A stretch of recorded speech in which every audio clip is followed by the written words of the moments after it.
would say there's probably unnamed addictions. Would you agree with that? Yeah. And I believe that, Dr. Mata says that hurt and trauma does not cause addiction, but everyone he ever worked with that was addicted had trauma. So I guess somebody got on to him about saying trauma caused addiction. But and that's because that we have these events in our life, and we don't deal with them, right? We suppress them, ignore them, avoid them, numb them, numb them. In case you missed that, numb them. Yeah. And so try to avoid that pain in our life, and that's a normal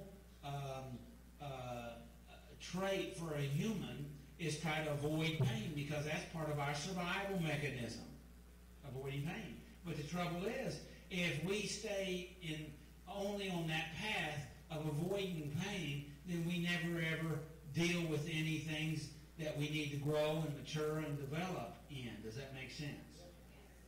And so there's a time that we have to say, I'm going to deal with this, even though it may be hard, it may be scary, I'm going to go ahead and deal with this. And when a person does that and they conquer that, they say that person has courage and character, right? So courage and character is by going ahead and working through the pain. Courage is doing something even though you're afraid. It's like a muscle that you got to work. Anybody here ever get a chance to work that muscle, that courage muscle? Yes. Yeah. It takes it. You will. Okay. And so step 9 here is talking about making amends. And I know that I've read this before and I come up with this, but has anybody ever looked up the word amend or amends? Have you looked it up? Do what? Okay. Yeah. And this morning while I was studying, I just went on and Googled the word and the definition, and it says to change, to make a change. And it was primarily talking about far as in a document type of thing, is you amended the document, all right? But see, what we're doing is we're working on amending our life, okay, and how we do things. So that means we make a definite change. How's that sound? And so as long as we don't lose the principle that we're really going after the change, and we need to create that change, okay, by addressing the issue. And sometimes the people are not available, sometimes the people are dead, and sometimes it would even do them harm. I get good and you get hurt. Now that don't sound too good, right? And so those are very touchy areas, but, and so we can't then say, well, I don't want to harm or hurt anybody, so I just won't make any direct amends. Well, now you miss out on some healing, powerful step for transformation.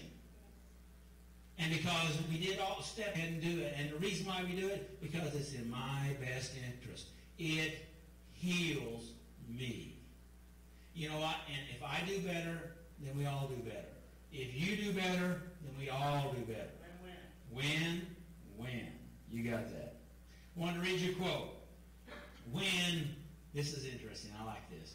It says, when we are depressed, we don't think negatively.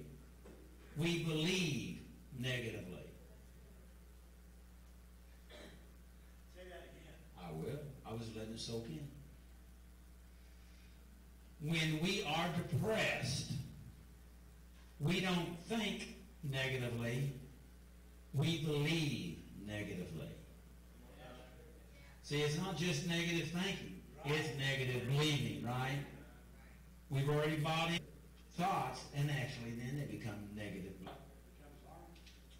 Destructive to you and everybody around you, right? So, the last time, when we are depressed, we don't just think negatively, we believe negatively. How's that?